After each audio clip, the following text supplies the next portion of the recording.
Good morning again,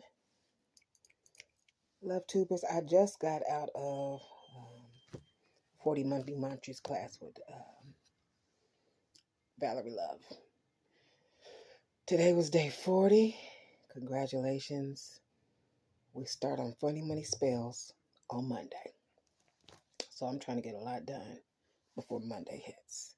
Plus, I got some things I'm trying to get lined up next week. So I'm going to just go ahead and dive in.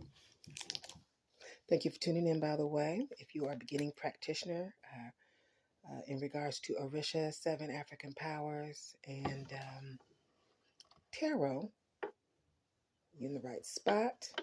I have a few favorite tarot decks. This is one of them. The Patikas of the Orisha Tarot by Andrew McGregor Abatilimi. Please view the other videos in the playlist for the previous information regarding the trump cards for the major arcana. Okay. So far for the trump cards,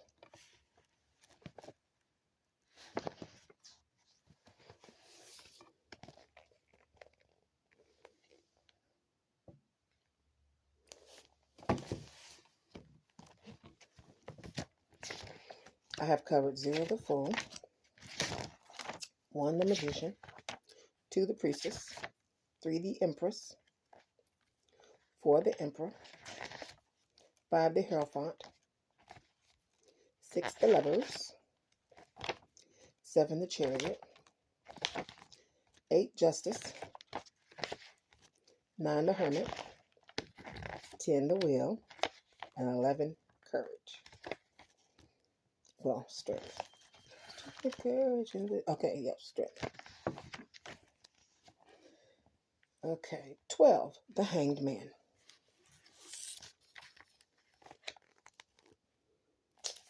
I do have coinciding clip notes on Amazon.com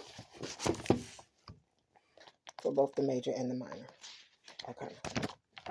As well as a new book, and I've been showing the book in previous videos. It's a brand new book. I've got to wait on books to get here.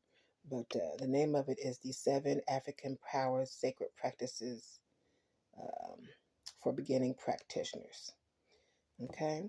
And in it, I talk about candle magic, meditation, beginning yoga, chakras, gemstones, and favorites of Orishas, as well as share personal experiences. And altar setup, which is my favorite. I love altar setup. I give a few examples in there actually of the altars that I have had. And then if I do traveling, you can't do it everywhere. I've heard you can't do it overseas some places. I haven't carried any altars overseas yet, but as far as altars I have set up while traveling here in the United States, I carry municipal things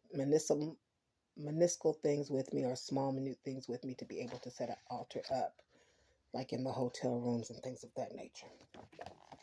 So those are included as well in the book. All right, Hangman. Traditionally, this card depicts a person strung up by one foot. The card speaks of being trapped and stuck in circumstance. In the older deck, it can speak of the idea of punishment for some kind of wrongdoing. For more modern sensibilities, it is about the way in which our ego traps us by attachment. That's going to work my nerves, sorry. Whatever view you take, it is a card people usually want to get past as quickly as possible. Yet usually, they linger here. These days, many people seek to become a priest. It has come to be seen as an important status booster, and many consider it the best path of spiritual growth. Historically, however, priesthood was a role that arose in response to deep or dire problems that required something equally big to resolve. In some of the most dire cases, a person would be marked as a slave to Ocha if their circumstances were so bad that they required initiation immediately. In these cases, the person would not leave their godparents' house until arrangements could be made. They would live there for weeks or months until their family could put everything together. People may not be marked this way through a reading. During the initiation of a priest or while in an orisha, excuse me, I got to remove my little, okay,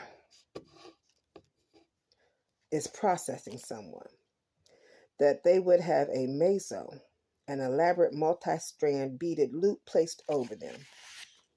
Symbolically, put this back,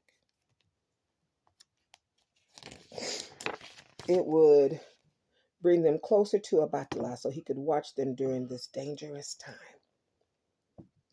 Though many see it as something to be celebrated now, it would often have been met with tears by those who understood its deeper symbolism.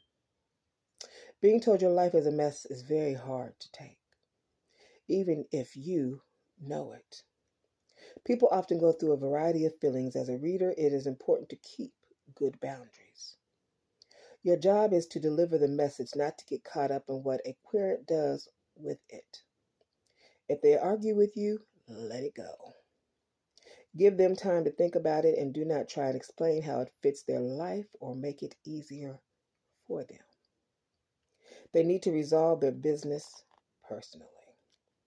Symbolism. Barren earth for lack of possibilities. A chain for anchoring souls to their bodies. A shadow for what is chasing this person. The sun for hope. An oval symbolizing the vessel we choose our destiny in.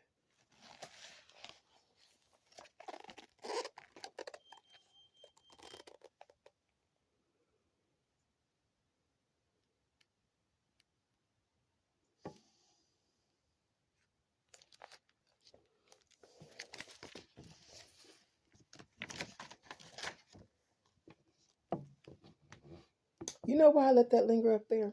Because every time I go listen to my teacher, she puts the cards up there and she talks about the cards.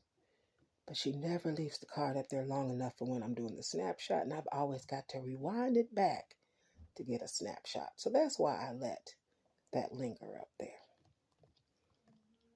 Yeah. Okay. Divining. The person who receives this card is suffering. Their life is not moving forward, and something negative is pursuing them. They need to make a big change to move forward instead of repeating the past. Often the person actually plays a part in keeping the cycle of negativity going, yet their ego or mental state prevent them from seeing how the cycle works until it is too late.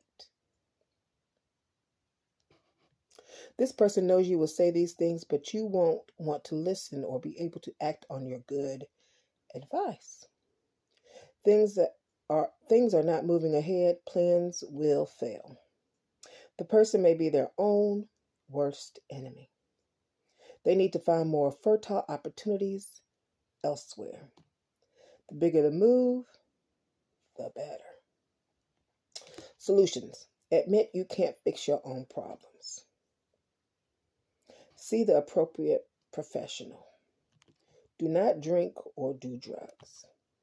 Make an offering to the earth. Pray to Obatala constantly for help.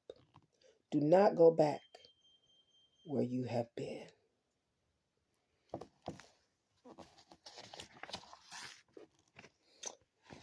Awesome. Thank you for tuning in. I appreciate you greatly. If you have enjoyed me sharing, kindly hit the subscribe and like button, please, and thank you. Again, I do have clip notes, journals, and books available at Amazon.com.